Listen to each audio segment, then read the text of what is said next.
guys, it's Katie of The Turn of the Key. I'm reading this because I'm very interested to see if I will like it. I have seen a lot of people that do, so we'll see. This is not usually a genre that I pick up, but Kayla from Books and Lala really liked it, and I think Jessica from Peace Love Books liked this one, and she, like me, reads mostly romance, so yeah, we will see how it goes. I am reading it with my book club that I started on Canadian Book Ninjas.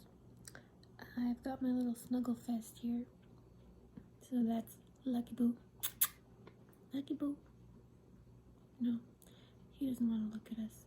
And Rosie is sleeping upside down.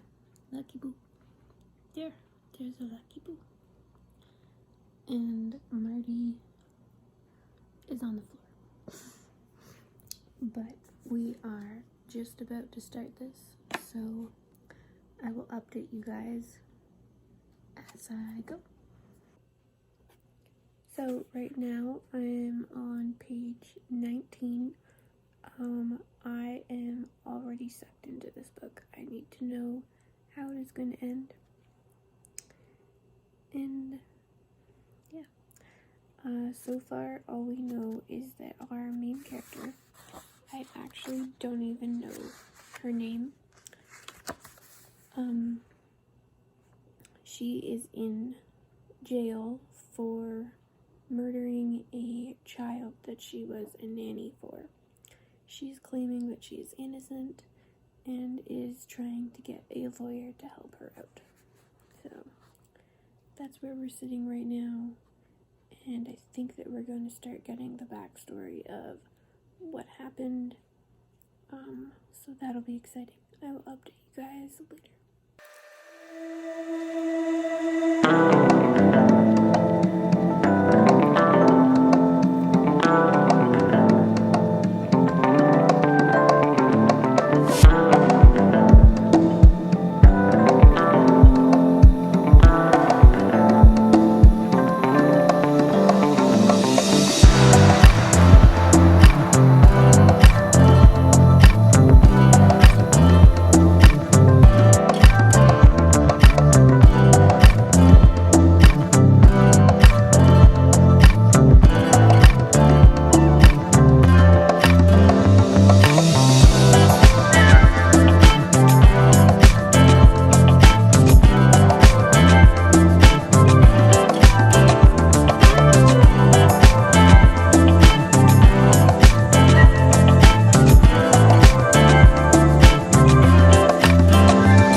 Hey guys, so I am about 30% into The Turn of the Key.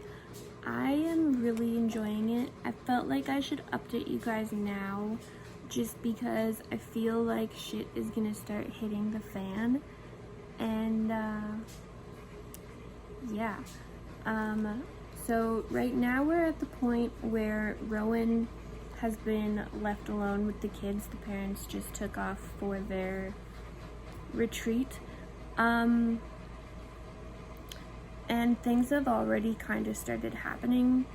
So yeah, she's hearing like people or like kids calling out or whatever, and she already got into a little bit of a tiff with the housekeeper.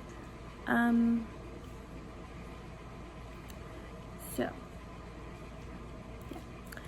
I'm really enjoying this book. I wasn't sure if I would because this is really typically not a genre that I go for.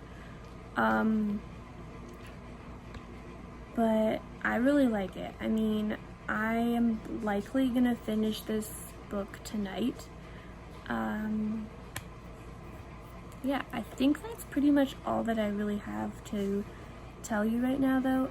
From what I've read right now, I would rate this book probably about 3 stars, but that's just because nothing's like fully happened yet. But again, we're only 30% in.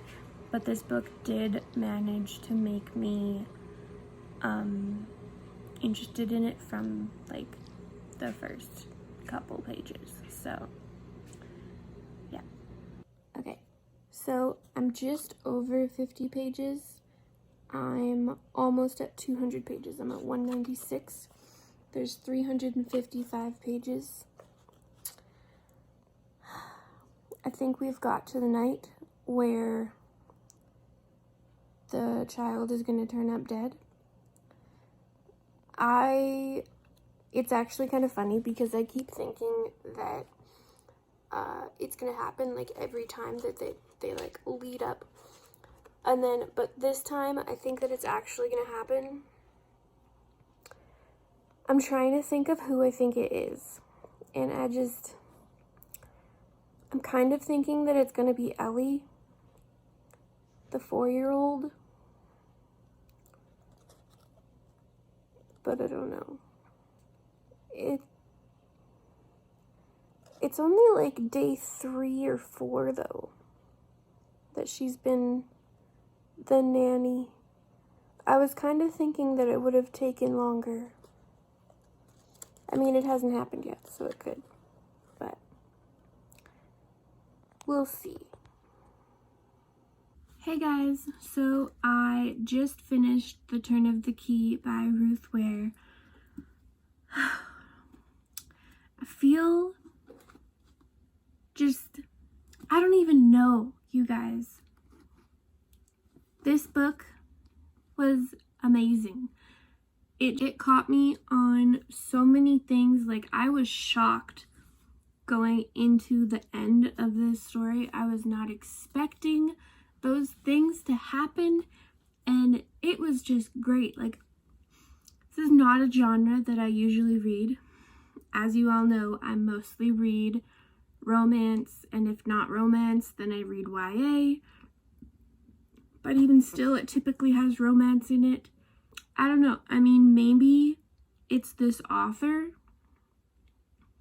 She just caught me at the beginning of the book, and yeah. Okay, so this book, the entire book, follows this woman that is writing to a lawyer to help her get off charges for murdering a child that she was nannying. That's about all that I can say without being spoilery. So now we're going to talk spoilers. If you don't want to listen to spoilers, then I suggest you stop watching this video. However, I will put a text bubble down here that says spoilers when I start. So, yeah. Okay, so this entire book, like I said, is about Rowan's character, who is actually Rachel, sending letters to a lawyer to help get her off this charge of murdering a child because she didn't do it. So at the end of the book, we find out that she never actually sent any of these. But yeah, we find out that she stole her friend's identity, who used to be one of her old co-workers, who's currently in Australia, I think it is, just so that she could meet her dad, who was the family's father.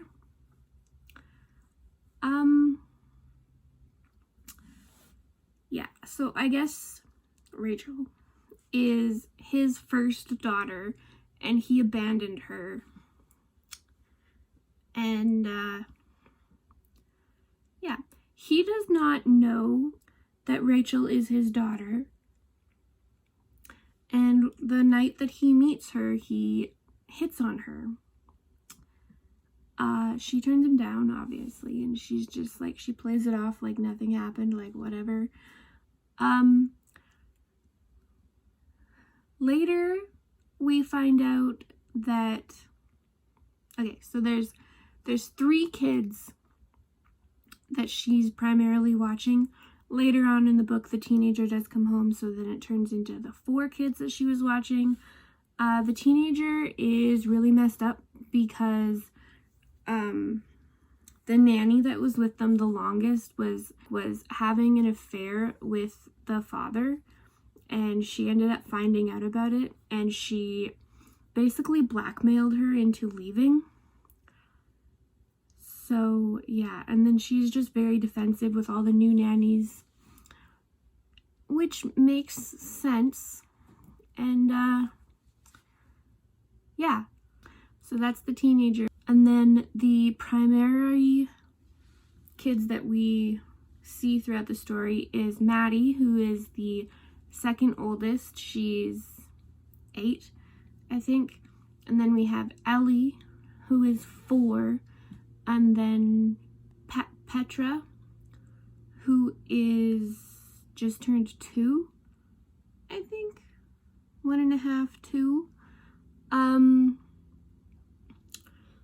So throughout this book as well, Rachel is feeling like she's being haunted because she's staying in this guest room, or like the nanny room.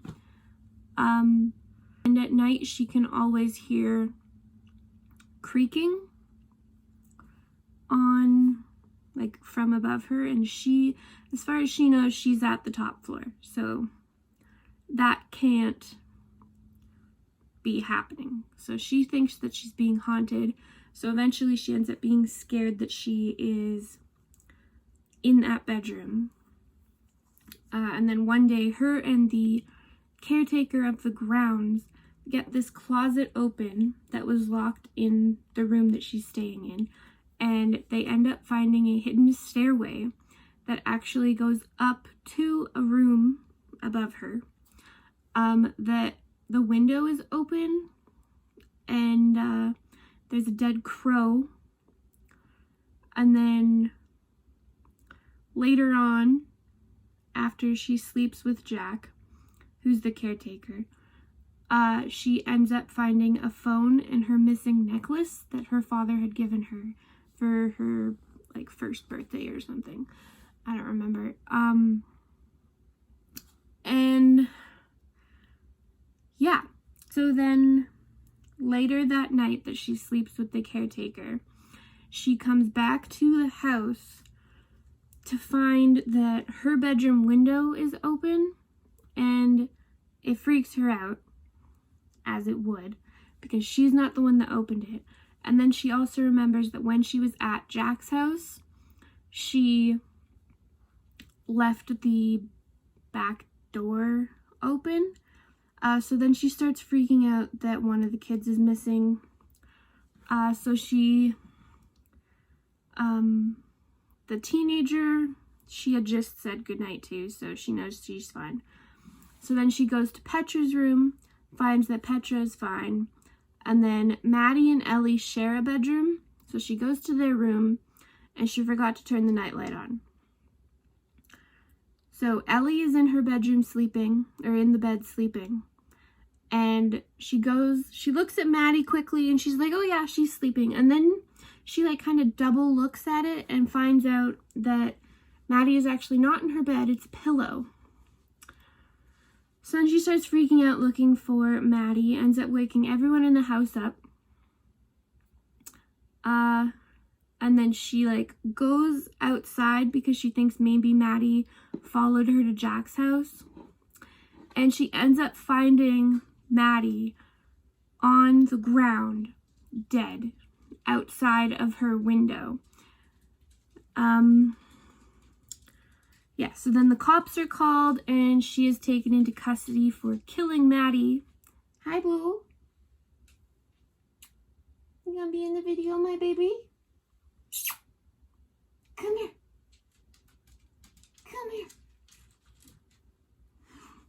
There's a boo. So yeah, then she gets taken into custody for killing Maddie.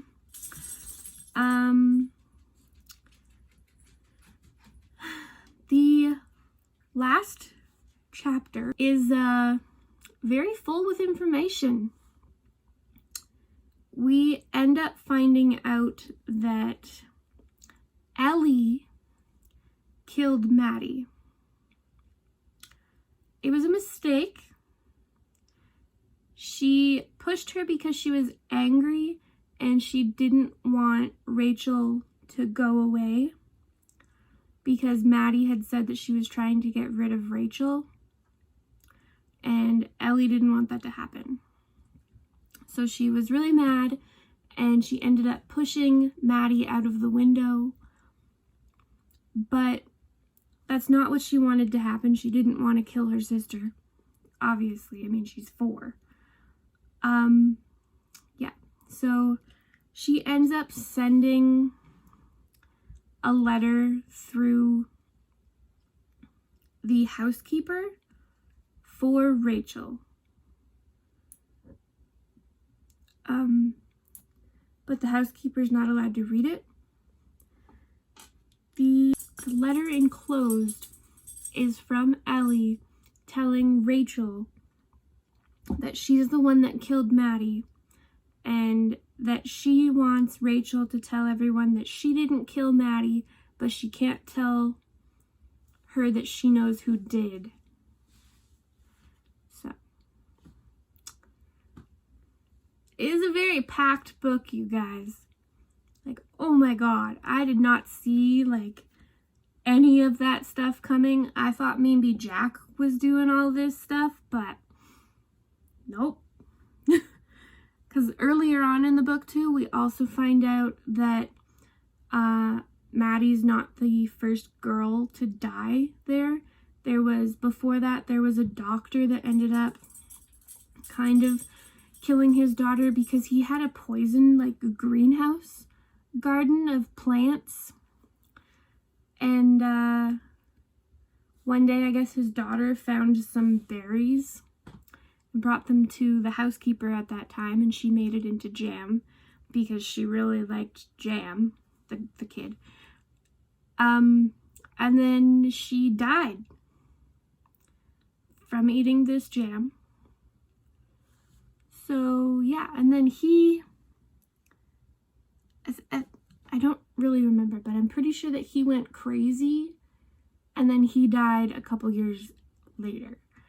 And then before that, there was another girl that died.